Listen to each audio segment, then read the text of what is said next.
HeadsUP again against Mr. Slumbot and see how we do this time. Last time we won a little bit by the end of the session, and today I just sat down and played one hand at ace-8 and forgot to start recording and won a small pot. So we are now in the second hand, and we are going to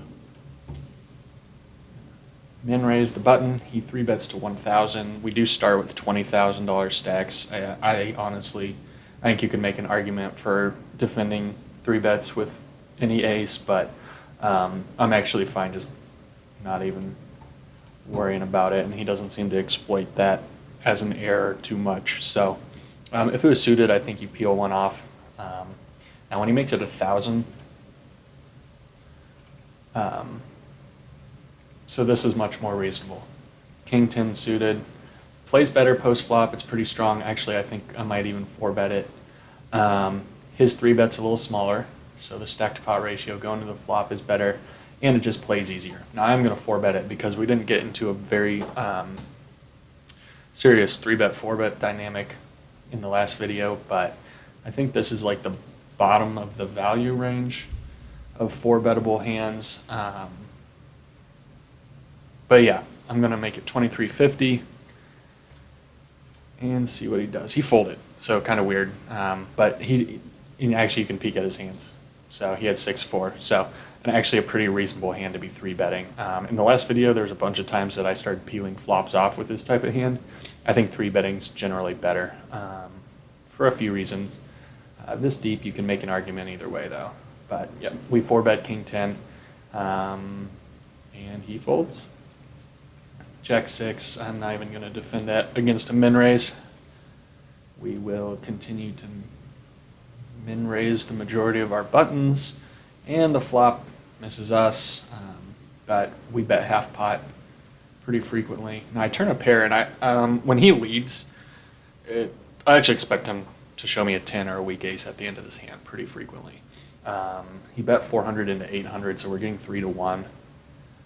So I think I am going to peel one off here, and I might call a small bet on the river just to see what he's doing this with, even though I can fold and peek. So that's not a very, okay. Oh, I thought I double paired the board, which would be good. I'm going to fold this and then peek at his hand. I expect to see like a 10 or an ace. I don't expect him to play a flush draw this way. And, I mean, he shouldn't have 7-9. So the river, bets half pot, I'm actually more tempted to raise as a bluff. It's just, it does make it difficult for him to call without aces up or better.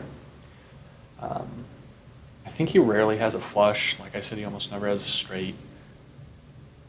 It's kind of weird for him to be value betting a weak 10 on this river, but I am going to fold and then peek at his hand. So he had turned the 3, so this is actually, I mean, he ended up having the best hand, and I don't know if he would have folded 2-pair there. It's a really weird line to take, like check call with the 3 and then lead the turn for half pot, but he always keeps you guessing. Jack 10, go 3-bet. 700 stack to pot ratio will be, so it'll be 1,400. Yeah, he folded, so we don't even have to worry about it. Min raise, flop middle pair, definitely value betting for value. Betting for value.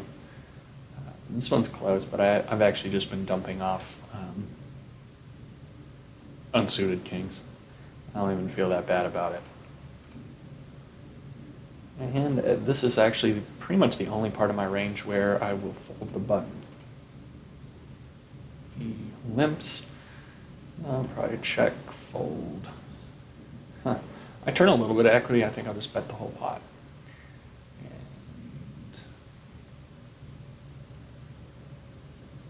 I just can't see any value in.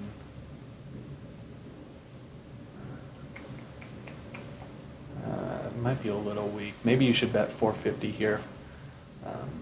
You definitely should sometimes. But he's never. I don't think he's ever folding a 10. Definitely not for 450. Min raise, flop a gutter. I think I'm going to continue. for 550. Still have 2 overs, decent equity, and if he has ace high, the jack actually looks pretty good to him, but he might let it go. Now I'm definitely betting for value. Let's bet an even 1,000, which is about half pot. He folded. I'm guessing he had ace high. Yeah, he had ace high. Oh, he had a pair of 2s. So he made a good fold on the river. And there's really just like nothing he can beat anymore unless I'm completely barreling with air. He can beat 8-10. Complete air flush draws, but the king's pretty good for me. So he made a good fold, reasonable fold. We are going to 3-bet that.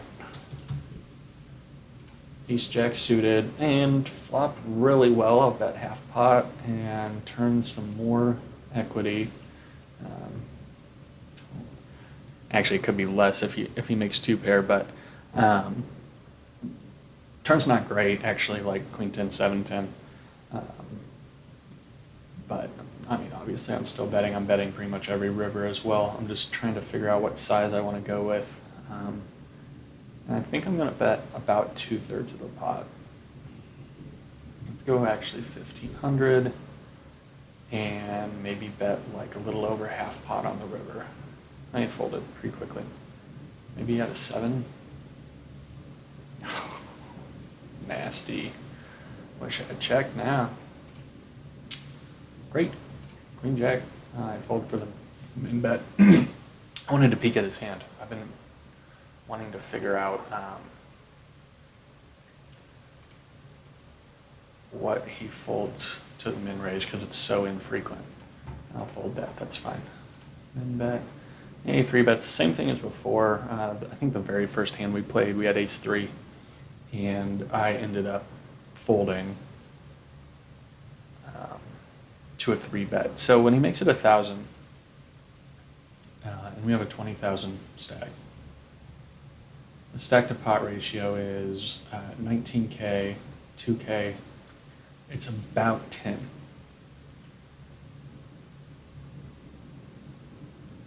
And it's just like weak aces aren't super fun to play. You get pot stuck. So when you're around 10, you don't have a ton of room to make any moves or get away from a hand when you fall behind. So it's really easy to get stuck in a awkward spot. Like flop comes ace 4, 5. And he bets for 2/3 of the pot. It just becomes this awkward situation. I mean, your head's up and you just flopped a pair of aces. You're for sure calling. And you might call down all 3 streets. And it just gets into this like reverse implied odds situation where it's hard for you to extract when you're ahead, and it's really easy to start calling it off when you're behind. And with the stack depth, so by the way, when I'm saying SPR, I'm talking about the stack to pot ratio. And if you have a low stack to pot ratio, let's say we only had, we were playing 5,000 chips deep, he makes it 1,000, I call, there's 2,000 in the pot, and we have 4,000 behind. If I flop an ace, it's a really simple decision, get it in.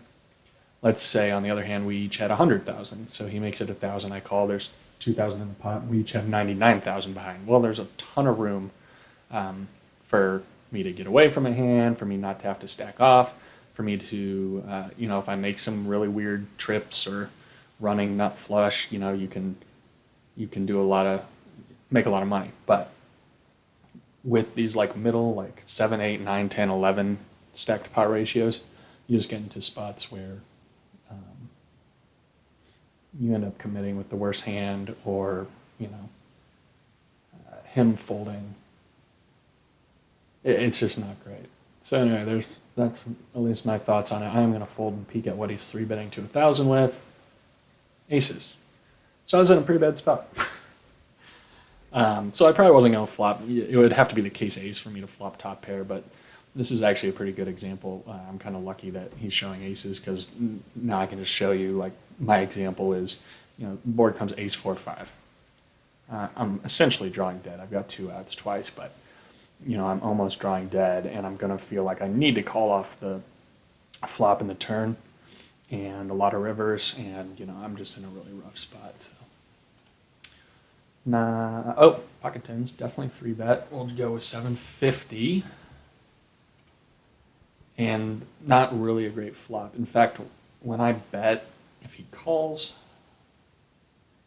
let's go with 850. I'll probably check the turn and see what happens. So he folds. Okay, so he defended with 5-6. That's fine. 8 deuce is actually that bottom part of the range that I'll actually fold. 6-3, I'm fine folding. King 9 will definitely open, and same thing. This one's a little bit closer. If it was suited, I'd definitely peel it off or even consider 4-betting, but I think we'll fold that one. We'll just call. When I flopped a red flush, I am going to check and then peel one off.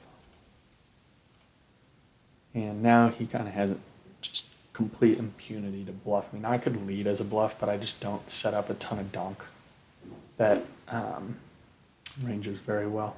This is interesting. But I'm going to fold. Excuse me, I'm going to fold. And that can be mucked. Let's kind of go. We've been 3-betting. 750. He 4-bets. I am going to fold. I am interested to see what he 4-bet though. Pocket jacks. So. Suited. Flop top pair. I think I'm betting a little bit over half pot with the draws coming. And he folds that one. 8-4. Check. Check. I'm going to check. I'm going to call. I'm going to call the river too if he bets 7-4. Okay, sweet. Chopped. 9-5. Interesting. It's a big 4-bet. I'm going to see what he did it with. 9-10 offsuit. Cool. That's fine. You can have it. Have it. Have it. And then raise. Take it down. Sweet. I think I'm going to put in my first truly light 3-bet. We'll go 850. I 4-bet again. So I should probably be more careful. So if I call, we'll have 17K, and there'll be about 54 in the pot. We'll have 17-3 into 54. It just doesn't play well. I could open up a 5-bet bluff and then fold to a shove, but I don't really see a great reason to. I haven't caught him 4-betting super light. I just caught him 3-betting a large size with 9-10 offsuit. But overall, I haven't caught him doing anything too crazy yet. So we'll fold. I wouldn't be surprised if it's late. But since I have no information to go off of yet that he does that, I don't feel too bad folding and taking a look. Yeah, he had ace-king, so he was probably jamming. Flop a little bit of equity. He folds. We'll call. I think I'll peel one here. Interesting. All right, the 5's not great, but I'm going to bet half the pot. 6-3. Okay. So he rivered a pair, which is fine. He had a straight flush draw on the turn. Definitely raise there and definitely peel one here. Yeah, that's not great though. I bet 1/4 of the pot.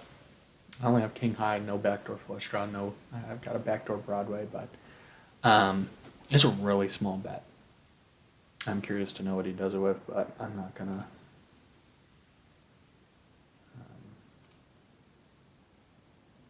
Okay, interesting. I'm gonna take note of that. So he had a gut shot. And that was it. So he 3-bet king 10, pretty standard, but he made a really small bet, 1/4 the size of the pot.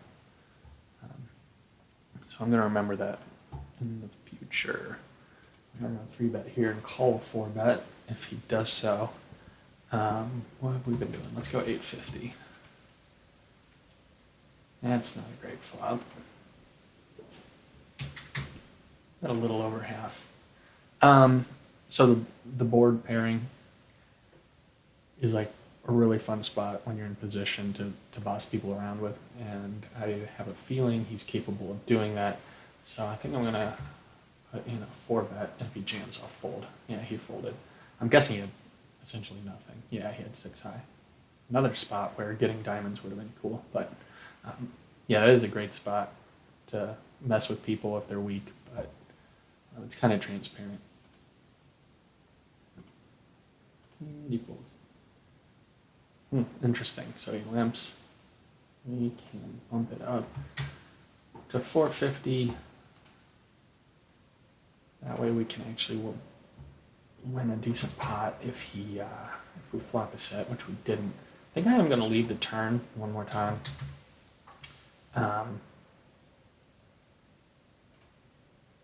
And 10's a terrible card. Jack 3. Okay. Interesting. So he limp called Jack 3 suited. Sweet. And folded. Flop top pair. So we got that 1/4 pot size bet we saw from him earlier. It's a pretty good turn for us. I assume he has nothing. But it could be way off. Let's bet 1,000. We need to get some decent value on the river. Ace high. Yeah. So the 2 times he's made that 1/4 pot size bet, he's had not much of anything, so that's interesting to note. Take it down with a little half pot size bet. I think we're going to bump this one up too, just because it's okay. So he limped 6-3 off. Interesting. All right, nut flush draw. Do a little half pot bet. Turn the absolute nuts. And bet 3/4 of the pot, and he folded. Threes, okay. So it wasn't gonna matter much. Yeah. Okay. Glad I didn't check raise.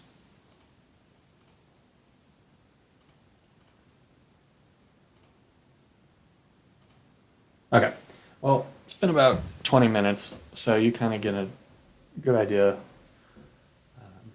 again, of how he plays.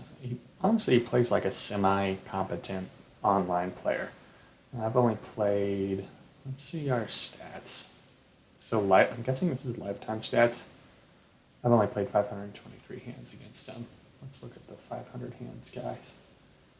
So you got some serious run good up here. Alex Hero 2 has beaten him for about 260 big blinds per 100, over 500 hands. Then once you get up to 20,000 hands, it's like only 3 people have played him that much. Is that what I'm seeing? Only 3 people have played him for 20,000 hands or more, with only one, Kamoyer or CA Moyer 11, being a winner in both Arch Russia.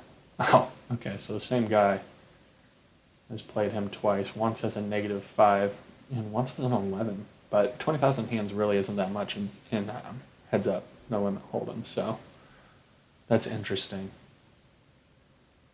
So if I want to make it onto this list, I have to get up to 30. So the baseline, I'm at 73. And baseline numbers report players' relative performance to Slumbot, playing in the same seat with the same cards. 17, which is greatly improved. That's good. Oh no. So they're going to lose their leaderboards. I'm glad they're improving them because he's good, not great. Though I will say, if you're looking, if this leaderboard is accurate, looks like only 2 people have taken the time to play him for 20,000 hands, and baseline-wise, everybody's down. And these 2 guys, I'm assuming, is the same person.